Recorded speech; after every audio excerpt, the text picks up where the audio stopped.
Hello everyone, this is Dr. Yogesh, Senior Consultant from Sri Lakshmi Hospital, Velachery.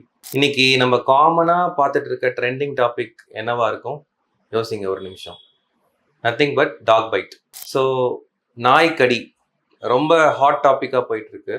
ஏன் இந்த topic ரொம்ப காமனாக எல்லா இடத்துலையும் பேசிகிட்டு இருக்காங்க அப்படின்னு பார்த்தோம்னா, இந்த டாகு கேட்டு இதனால பரவுற ஒரே ஒரு காமன் வைரஸ் பார்த்தீங்கன்னா ரேபீஸ் வைரஸ். அப்படின்னா என்ன? ரேபீஸ் வைரஸ் நம்ம உடம்புல பூந்துது அப்படின்னா லைஃப் த எண்டு. இது மனுஷங்கள்ல இருந்து மனுஷங்க ஸ்ப்ரெட் ஆகுமான்னு கேட்டிங்கன்னா ஆகவே ஆகாது. மனுஷங்க கிட்ட ஒன்ஸ் நம்ம வந்துருச்சு அப்படின்னா நம்ம தான் டெட் எண்டு. அதோட நம்மளுடைய உயிரையும் பறிச்சிடும் அந்த rabies virus. So common symptoms பார்த்தீங்கன்னா, தண்ணியை பார்த்தா ஒரு பயம் இருக்கும். ஒரு கிளாஸ் ஆஃப் வாட்டர் நம்ம கிட்ட கொண்டு வராங்க அப்படின்னா அதை பார்த்தாலே ஒரு ஒரு அலறல், எனக்கு வேண்டவே வேண்டாம் அப்படின்னு பயந்து ஓடுவாங்க. செகண்டு பார்த்தோன்னா ஃபேனோட காற்று, இந்த காற்று பட்டாலே அவங்க அவ்வளோ அலறுவாங்க. மூணாவது பார்த்தோம் அப்படின்னா வெளிச்சம், அதாவது ஃபோட்டோஃபோபியா. அந்த வெளிச்சம் பார்த்தாலே அவங்க கிட்டவே வரமாட்டாங்க.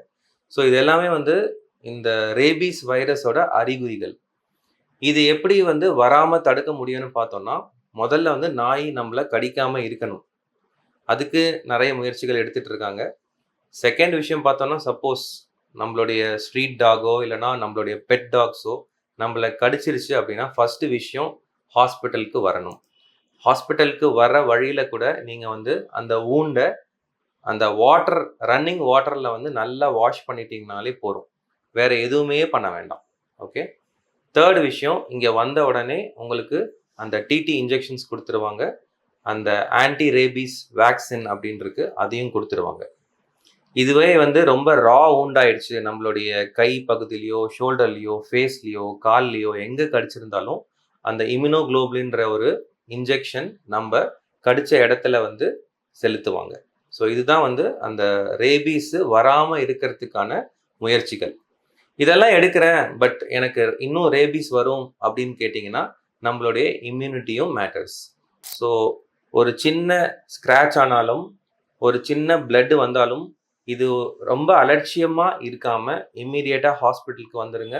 வேக்சினேஷன் பண்ணுங்கள். ரேபீஸ்லேருந்து நம்ம ஃப்ரீயாக ஆயிடலாம். தேங்க்யூ.